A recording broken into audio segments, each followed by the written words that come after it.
there is one question that historians on the upper Missouri still argue about.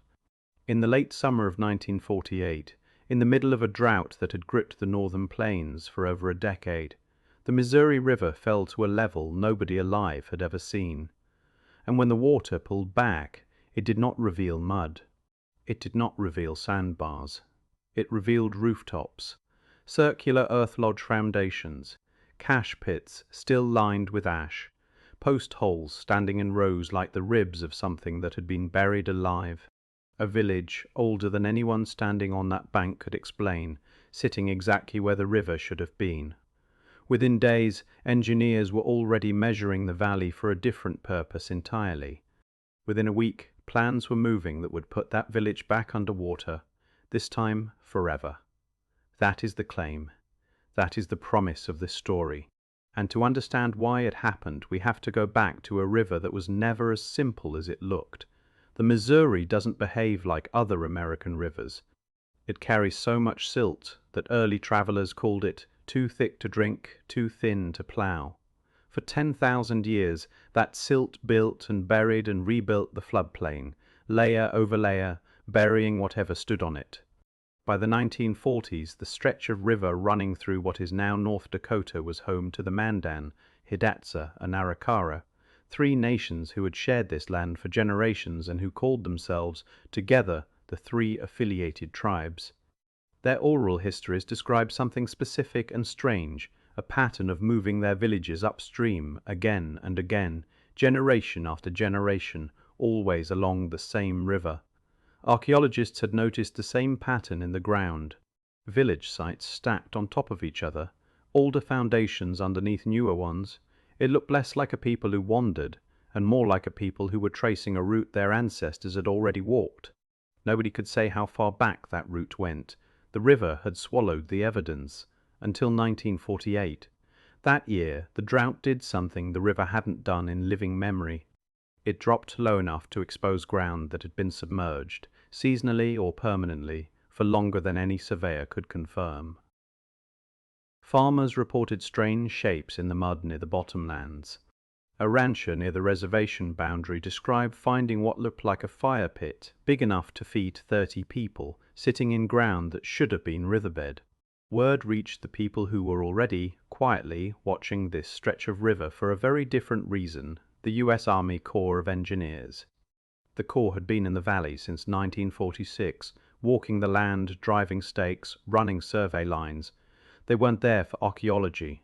They were there because 2 years earlier, Congress had signed off on one of the most ambitious river control schemes in American history, a program that would come to be called the Pick-Sloan Plan, after the two engineers who designed it. Its purpose was flood control, hydropower, irrigation. Its method was 6 enormous dams, stacked one after another along the Missouri's main stem.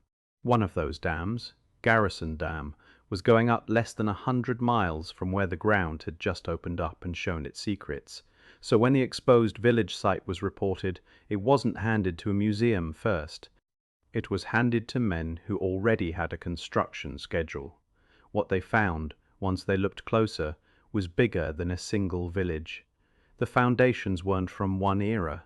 Layer beneath layer beneath layer, the site told a story of repeated settlement, earth lodges rebuilt on the same ground across what some researchers believed could be centuries, each generation returning to nearly the same spot on the river before eventually moving on. Ceramic sherds, bone tools, the charred remains of corn, beans and squash, the three sisters that had sustained agricultural life on the northern plains long before European contact. For the archaeologists racing against the clock, the exposed site wasn't just a curiosity. It was physical proof of the migration pattern the Mandan and Hidatsa had always described in their own histories, a pattern outsiders had spent decades treating as legend rather than record. The problem was timing. By 1948, the federal government had already begun a nationwide effort called the River Basin Surveys, an emergency salvage archaeology program run in cooperation with the Smithsonian Institution, built for exactly this situation, dozens of dam projects across the country, each one about to drown archaeological sites nobody had fully documented. Teams were being rushed from reservoir to reservoir, racing floodwaters that didn't wait for grant applications or field seasons. The Missouri Basin alone had more reservoir construction underway than almost anywhere else in the country. And the newly exposed village was just one site among dozens competing for the same handful of overworked survey crews. This is where the mystery tightens. Because at the exact moment this drought-revealed village was drawing attention, something else was happening less than a day's drive upstream. Something that had nothing to do with archaeology at all. In May of 1948, representatives of the 3 affiliated tribes were called to Washington and asked to sign an agreement selling more than 150,000 acres of their reservation to the federal government. The land would be taken for the reservoir behind Garrison Dam. A photograph from that meeting still exists. It shows the tribal chairman, George Gillette, wiping tears from his face as he signs, while a government official stands beside him, smiling for the camera. The dam that would flood that land was already under construction. The reservoir behind it, what would become Lake Sacagawea, was designed to submerge not a small stretch of riverbank, but nearly a quarter of an entire reservation. Homes, farmland, churches, cemeteries, and an ancient village still occupied in one form or another, called Like a Fishhook Village, the last of the traditional earth lodge villages on the Missouri, home to the Mandan, Hidatsa, and Arikara since the 1840s. So the sunken village that surfaced during the 1948 drought wasn't an isolated discovery in an empty landscape. It sat inside a valley that the federal government had already scheduled for permanent flooding, a valley whose living residents were, in the same season, being told to leave the only home many of them had ever known. The mystery isn't just what the river revealed, it's what the government chose to do with the time it was given. Here is where mainstream history gives its answer, and it's worth stating plainly, because it isn't a conspiracy in the way these stories are sometimes framed. It's something colder than that. The official explanation is bureaucratic, not secretive. Flood control legislation had already passed in 1944. Funding was already appropriated. Construction schedules were already locked. The Corps of Engineers was not, in any single meeting, deciding to bury a newly found archaeological site out of malice. It was following a plan drawn up years earlier, a plan that treated the entire valley, sites, structures, ancestors, everything, as an obstacle standing between the river and its engineers. That is the mainstream explanation, and it's true as far as it goes. But it doesn't explain everything. It doesn't explain why survey teams, when they did request more time to document exposed sites, were consistently told the schedule could not move. It doesn't explain why a program built specifically to salvage archaeology ahead of flooding was so chronically underfunded and understaffed that whole sites were recorded in days that should have taken seasons. And it doesn't explain why the same government that photographed George Gillette crying over his signature moved within the same year to seal the valley's fate before its own scientists had finished asking what was actually down there. The dam didn't wait for the archaeologists. It didn't wait for the tribes. It barely waited for the ink to dry. And this is where the scale of the story grows past a single riverbank in North Dakota.